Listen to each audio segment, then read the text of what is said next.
You don't wake up expecting to become a weapon. You're just trying to survive the month. The rent is due, your card is near the limit, and savings feels like a word that belongs to other people. Your life is one long line of due dates and minimum payments, and you've learned to live on the edge without even calling it that. Jonas was the same. A broke typesetter, paid by the hour, always looking at the calendar and doing quiet math in his head.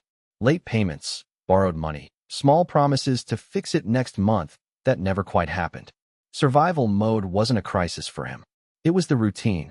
Then the war started. In the chaos, Jonas was arrested. Wrong place, wrong time. No lawyer, no family with influence, no savings to buy time or protection. Just a man with ink-stained hands and an empty wallet. They could have shot him. Instead, they made him an offer. Not freedom, not justice. Work for us. Use your gift. Print money. Perfect money. Bills so real they could walk into any bank, any market, any border. Notes designed to flood the economy, bribe officials, twist prices, and quietly destroy entire cities without firing a single shot. Cooperate and live. Refuse and vanish. Locked in a secret printing lab, surrounded by soldiers and roaring machines, Jonas watched each sheet slide out under his fingers. Each bill looked harmless, but every one of them would buy guns. Silence. Betrayal. And somewhere, far away, bread would become too expensive for a family that had done nothing wrong. He was poor, and his poverty had become someone else's lever. As his hands obeyed and his conscience screamed, Jonas began to do something dangerous. He started to think, to question, to sabotage in tiny, almost invisible ways. Before we go on with his story, pause for a second. Where do you see yourself in this? Living on the edge, reacting to bills, debts, and impulses you never really chose, or actually steering your own life? If you're already feeling a sting or a mirror in this story, gently tap the like button so this reaches more people who need it. And tell me in the comments, what's your biggest financial wound right now? If you want to walk this journey with Jonas and step by step rebuild your own money story, hit subscribe. The next chapter is for you. The first time you see Jonas in the lab, you almost don't recognize him.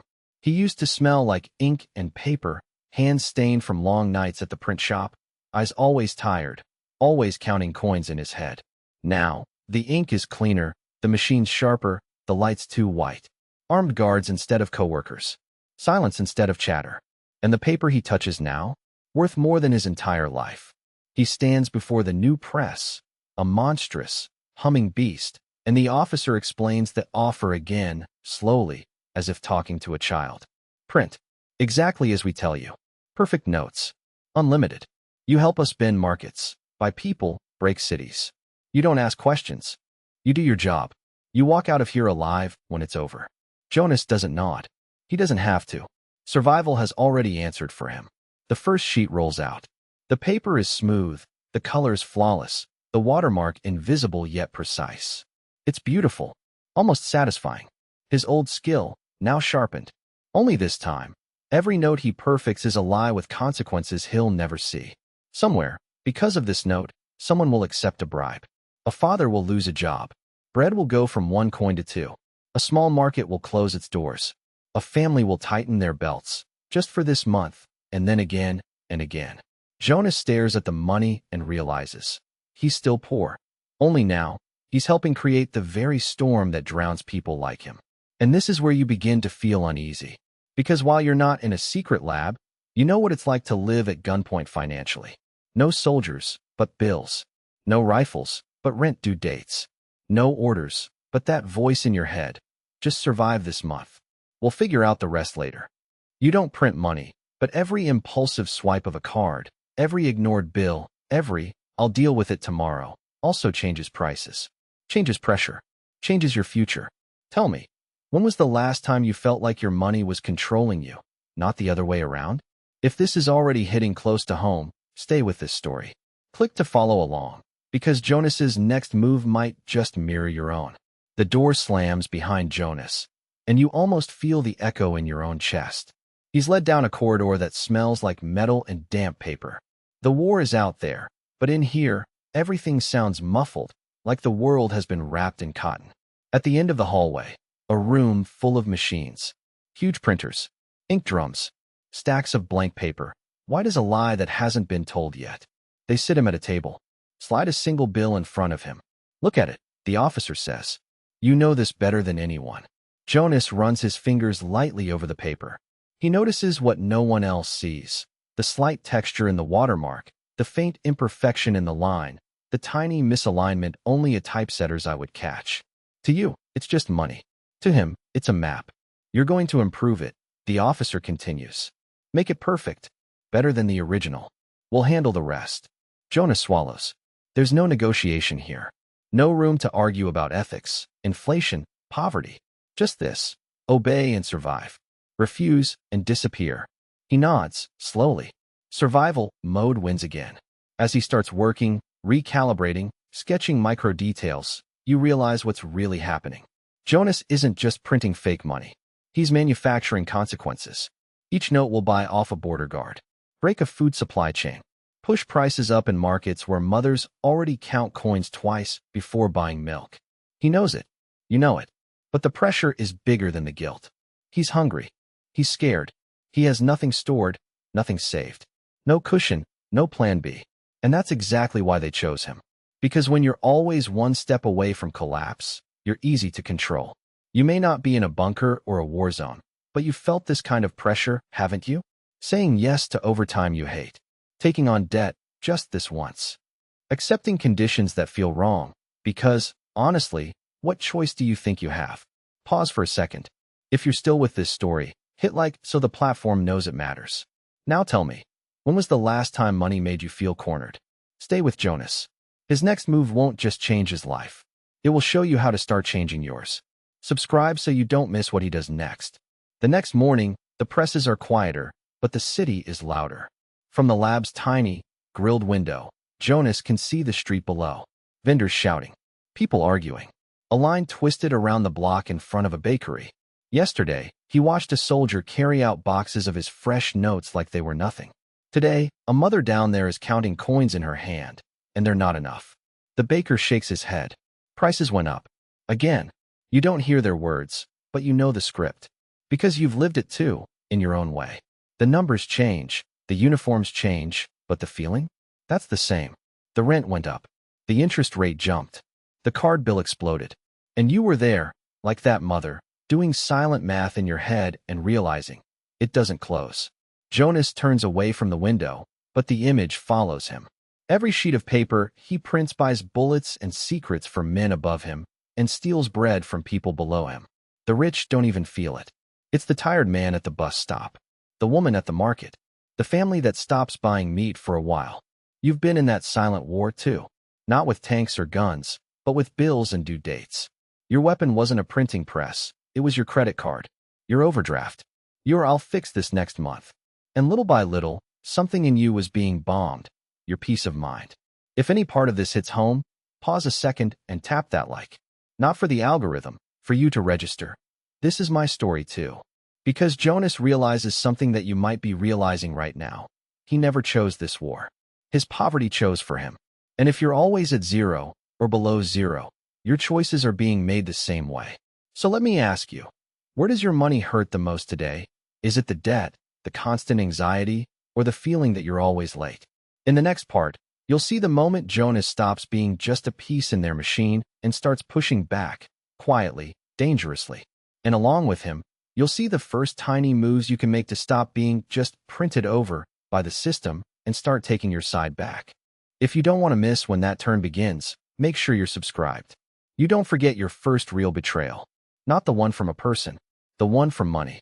Maybe it was the first time your card was declined in front of someone you wanted to impress.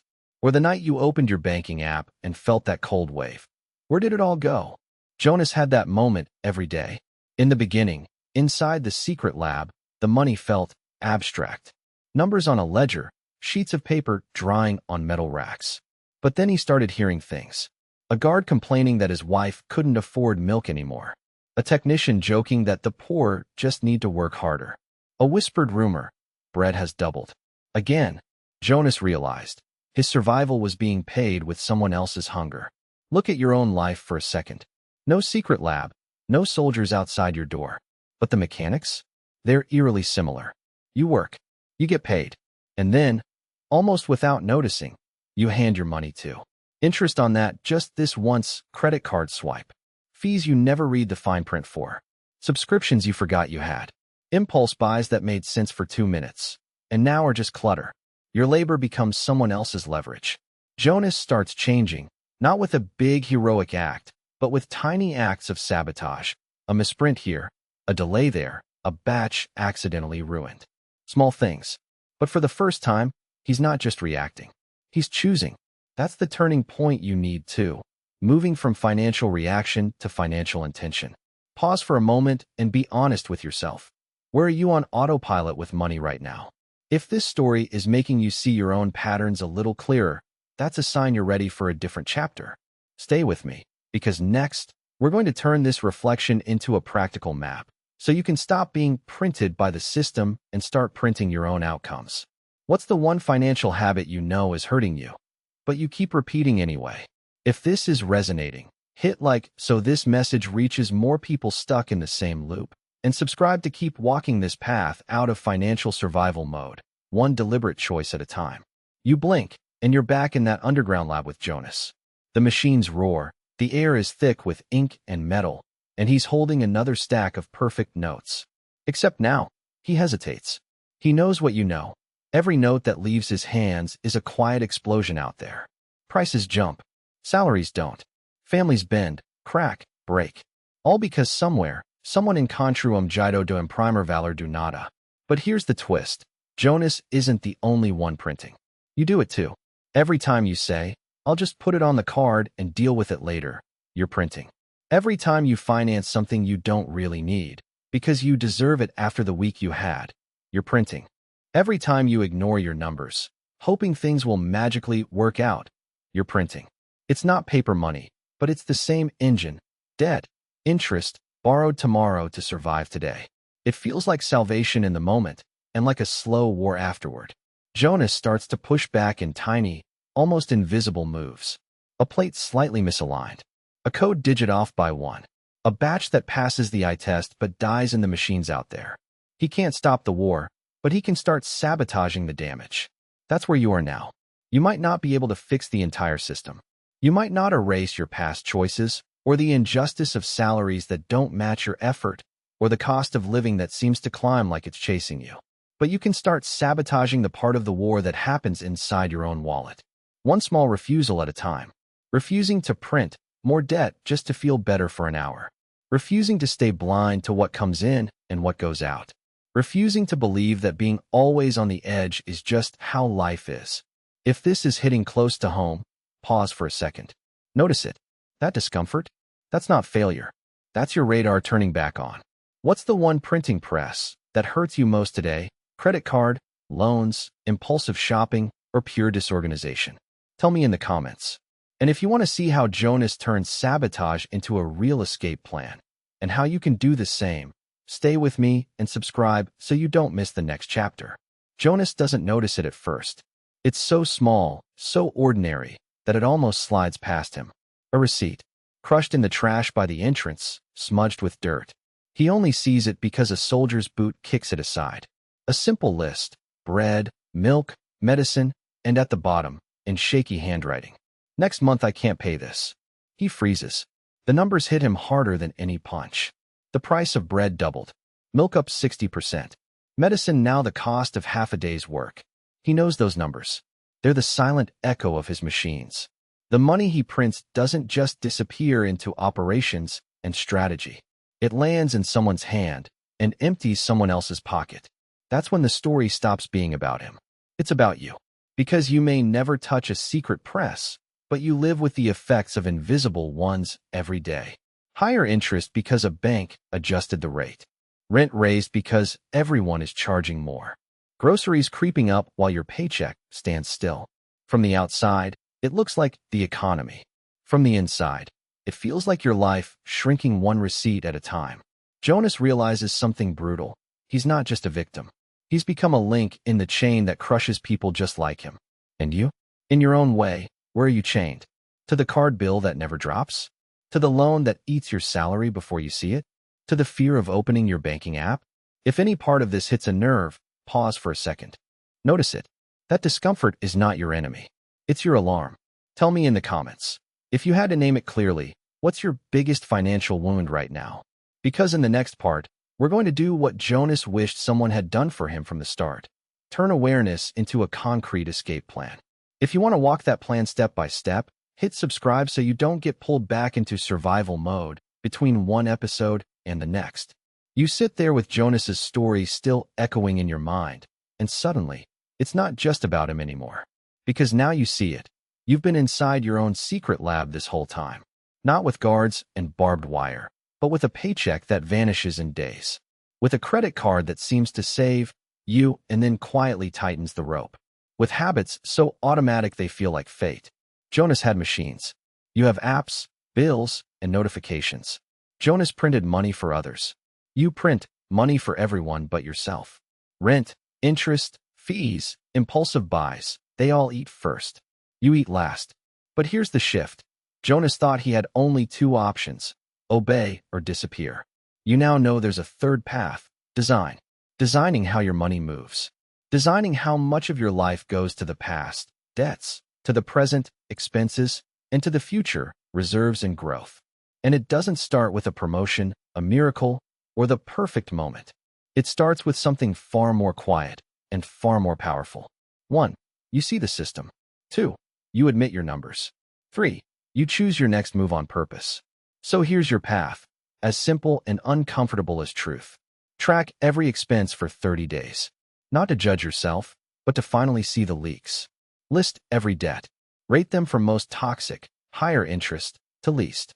Define a minimum safe reserve, even if it's just $300 or $500 to start. Decide one cut and one improvement this week. One thing you stop buying, one thing you automate, like a tiny transfer to savings. Small? Yes, but $1 billion war starts and ends with tiny numbers on paper. If this story stirred something in you, save this video so you can revisit it when the old habits call you back. Now tell me, what's the first tiny, concrete move you're willing to make in the next 24 hours? If you want more stories that turn money from a weapon into your shield, subscribe, and let's keep rewriting this script together.